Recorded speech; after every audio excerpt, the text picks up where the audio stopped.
अस्सलाम वालेकुम व्यूअर्स, मैं हूं तनवीर अहमद आपके साथ किचन गार्डनिंग से। आज हम क्यूकम्बर लगाएंगे, देसी खीरा जिसको कहते हैं। इसकी पनीरी में पहले ग्रो करूंगा। ये 20 रुपीज़ का इसका एक पैकेट मिलता है।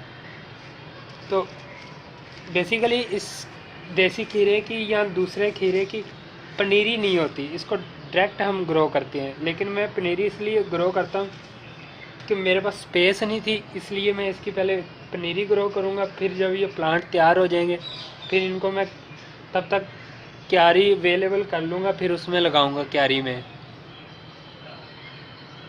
तो चले अब हम सीडलिंग करते हैं खीरे की। ये रेतली मिट्टी है, भल मिट्टी है। आपको ये नर्सरी से इजीली मिल जाएगी।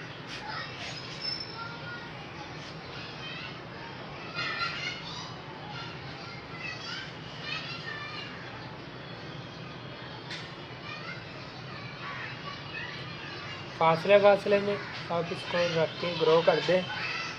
जब ये आपके प्लांट तैयार हो जाएंगे तो जब आप इसको बड़ी स्पेस में कन्वर्ट करना चाहेंगे तो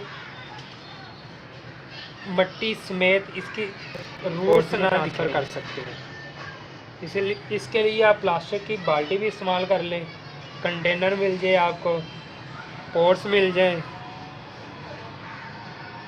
तो इनको आप दीवार के ऊपर भी खूबसूरती के लिए भेज सकते हैं डोरी के ज़रिए। अब मैं इनको पानी दे दूँगा।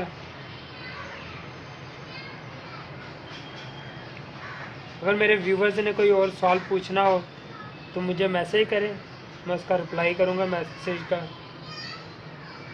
जब ये प्लांट तैयार हो जाएंगे तो उसकी मैं अपने व्यूवर्स के लिए वीडियो बनाऊँगा